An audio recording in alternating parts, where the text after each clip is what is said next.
At our first sonogram, they told us that she was measuring behind, and we just assumed that she would be small because we were small, or that our due date could be off by a few days.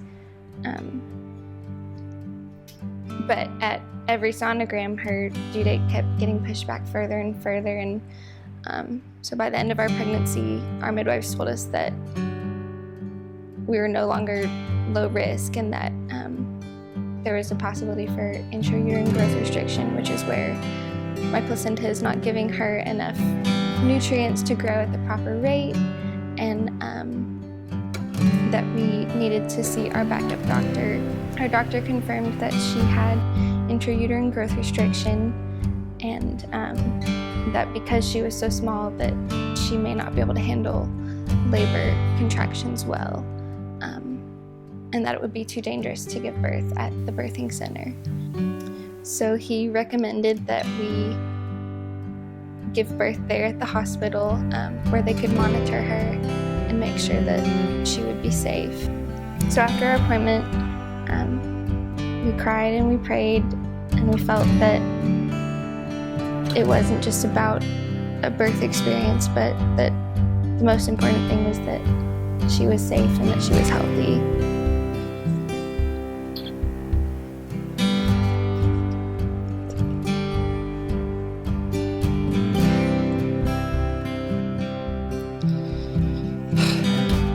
I think for me, I was most bummed for her because I knew how important that was to her, and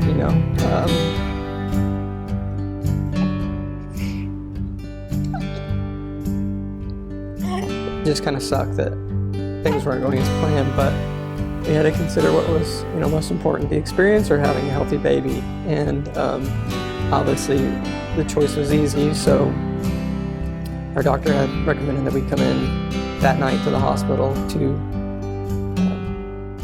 give birth.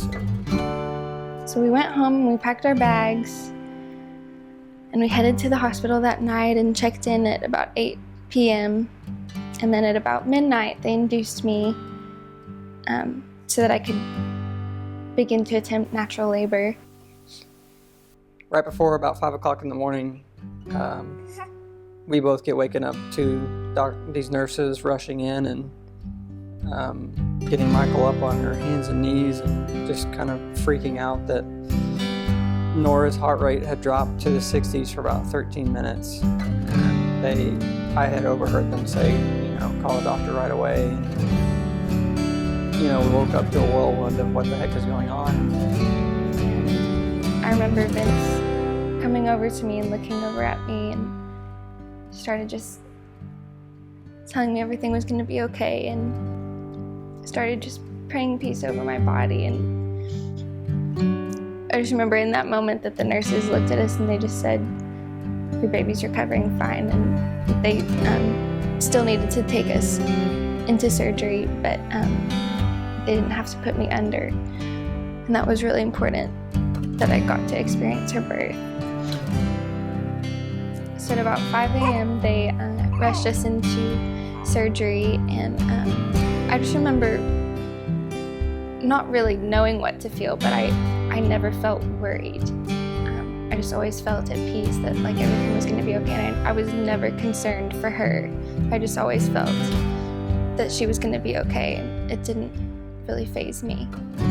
Vince was sitting next to me, and I just remember him looking at me and saying, we're going to meet our baby soon. And I just felt so at peace and knew everything was going to be okay. And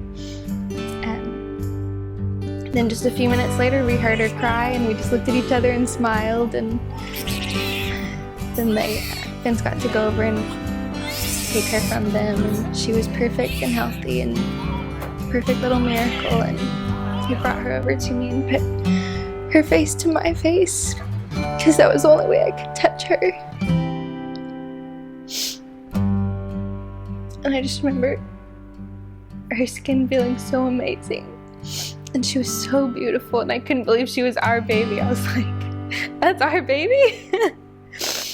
And we were just so thankful how everything went, and that God gave our midwives and the doctor wisdom to make the right decisions and to have her at the right place in the right time.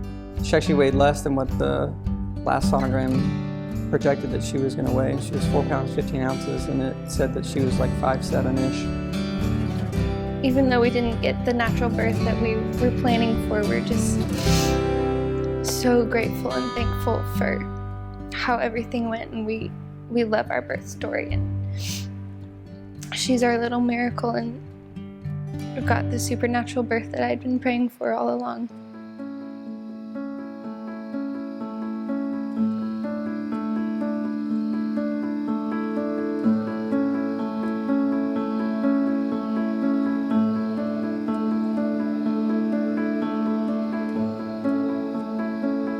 Go to sleep, little one, may it be peaceful, may you dream of lovely things and awake to find that